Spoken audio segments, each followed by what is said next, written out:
Yeah, that's your grandma. She was a hell of a character. You would have loved her. She was a lot of fun. One time we were both taking a safety class at the senior center, and the host asked her what kind of steps she would need to take in the case of a fire. And she said, really big ones. She used to pick fights with meter maids over parking citations.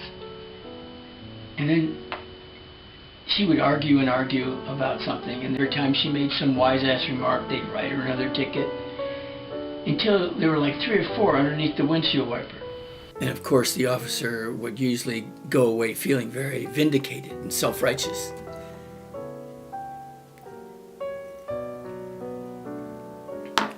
Never realizing that it wasn't our car.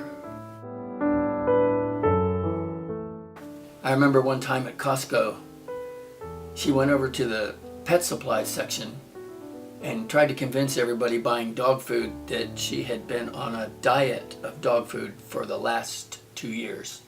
And she lost 20 pounds in the first 3 months. But then she would say that she had to quit eventually, you know. And someone would always come back with, you know, why did it poison you? And she said, no, I got hit by a motorcycle chasing a cat across the street. One time, to protest being forced to buy 24 bagels at a time, your grandma set up a little oven, a little stove outside the store and started selling bagels for $1 a piece. No, she was a terrible cook, terrible. But she was very apologetic about it. One time I remember asking her what kind of pie I was eating. And she says, what does it taste like? And I said, in jest, glue. So she says, then it must be the apple because the plum tastes like soap.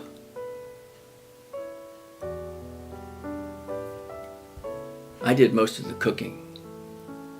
Did I ever tell you how we met? Well, we met quite by accident. I mean, literally by accident. I was crossing the street one day and she ran over me with her bike. But she stopped. She was concerned about my welfare. That was nice. And, but when she came over to me, she didn't say what I thought she was going to say. She says, geez, you're lucky. And I said, what? How am I lucky? And she says, well, I just recently lost my license. I used to drive a bus. This is the same woman that wanted her ashes spread at the local Walmart so that her daughters would visit her at least once a week. Sometimes she was ruthless. One time in the city, we came upon this homeless guy who was begging and saying, please, I haven't eaten in weeks. So she gets up real close and looks the guy right in the eye and says, God, I wish I had your willpower. I thought a fight was going to break out right there on the spot. And you know, he's lucky because if it had, she would have won. I mean, your grandma was incredibly irreverent. She didn't care what anybody thought. I remember one time at the local swimming pool, some guy asked her, hey lady, you know, I need this lane. Are you getting out? And she says, sure, as soon as I get through peeing.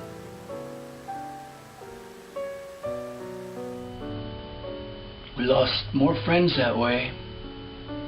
We never got invited anywhere. No more barbecues. We might as well have moved.